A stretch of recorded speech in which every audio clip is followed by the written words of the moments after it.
Hi hello guys నమస్తే అందరికీ నేను మీ BTR welcome to BTR film laboratory Bigg Boss season 9 episode 77 update చూసేద్దాం. ఈ ఎపిసోడ్ లో తనుజ మీద దివ్య మాట్లాడితే ఫైర్ అవుతుంది. ఎందుకు అలాగా అర్థం కావట్లేదు. బయటకి చాలా రాంగ్ గా పోర్ట్రే అయ్యే ఛాన్సెస్ ఉంటాయి.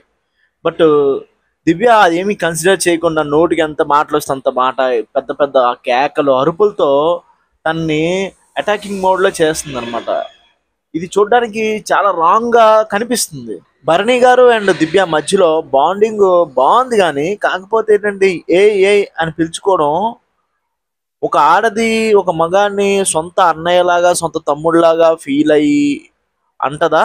ఒకవేళ అన్నా కూడాను బయట ఉంటున్నారు కదా, బయట సో ఇట్స్ లైక్ ఒక హౌస్ లో ఒక గేమ్ కి వచ్చినప్పుడు ఏదైనా సరే కొంచెం గౌరవించుకోవడం అనేది చాలా ఇంపార్టెంట్. ఎంత మనం క్లోజ్ అయినా సరే నేషనల్ టెలివిజన్లో ఉన్నాము, జనాలు మొత్తం మనల్ని చూస్తున్నారు కాబట్టి గౌరవించుకోవాలి. ఏ అనడం కరెక్ట్ కాదు. అతను తీసుకుంటున్నాడు, బట్ ఏంటంటే వాళ్ళ పేరెంట్స్ తీసుకోవట్లేదు, వాళ్ళు ఫ్యామిలీ మెంబర్స్ తీసుకోవట్లేదు కదా, భరణి గారు ఫ్యామిలీ మెంబర్స్ తీసుకోవట్లేదు. అది మాత్రం వాళ్ళకి చాలా రాంగ్గా కనిపిస్తుంది. నాగార్జున సార్ వచ్చిన తర్వాత దివ్య అండ్ తనుజ మధ్యలో గొడవని ఎపిసోడ్ వైజ్ చూపించి వాళ్ళిద్దరి గొడవని సార్ట్ అవుట్ చేసినట్టు తెలుస్తుంది, అర్థమైంది కూడాను. కాకపోతే ఈ గొడవ ఎక్కడితో ఆపేస్తారో లేకపోతే ఇంకా నామినేషన్స్ దాకా తీసుకెళ్తారో దీన్ని ఎలా సాగదీస్తారో తెలియట్లేదు. భరణి గారు వాళ్ళ అమ్మగారు వాళ్ళ డాటరు వాళ్ళ యొక్క రిలేటివ్స్ వచ్చినప్పుడు తనూజాని డైరెక్ట్గా నువ్వు ఒక కూతురులాగా ఉన్నావమ్మా, నీ బాండింగ్ చాలా బాగుందని చెప్పడం జరిగింది.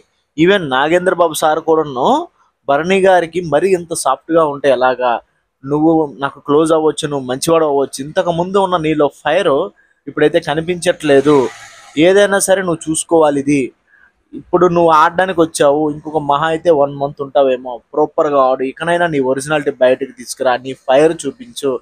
ఎమోషన్స్ రిలేషన్షిప్స్ అన్నీ బాగానే ఉంటాయి, కానీ ఎక్కువ రోజులు క్యారీ చేయడానికి కుదరవు. ఎందుకంటే బయట వ్యక్తులు వాళ్ళ లైఫ్లు వాళ్ళవి, మన లైఫ్ మంది అన్నట్టు అనే విధంగా మీనింగ్ వచ్చేలాగా ఆయన మాట్లాడారు. సో ఏదైనా భరణి గారికి నాగబాబు గారు అంటే చాలా ఇష్టం కాబట్టి, ఆయన గురువులాగా ఫీల్ అవుతాడు కాబట్టి ఆయన చెప్పిన ఖచ్చితంగా ఫాలో అవ్వాలి. ఫాలో అయ్యి మార్చుకుంటే బాగుంటుంది. ఎందుకంటే ఆయన బయట ఉండి ఆటను చూస్తున్నారు కాబట్టి ఒక కొత్త పర్స్పెక్టివ్, న్యాచురల్ పర్స్పెక్టివ్ అనేది ఆయనకి క్లియర్గా అర్థమైంది కాబట్టి ఆయన వచ్చి సజెషన్స్ ఇచ్చినప్పుడు ఖచ్చితంగా భరణి గారు తీసుకుంటే ఆట ముందుకెళ్తుంది. లేకపోతే కొంచెం ఏంటంటే ఆయన ఎలిమినేట్ చేయరు, ఆయన ఉంటే హౌస్లో బాగుంటుంది, ఇంకొంచెం గేమ్ ఆడితే ఇంకా బాగుంటుంది అంతే.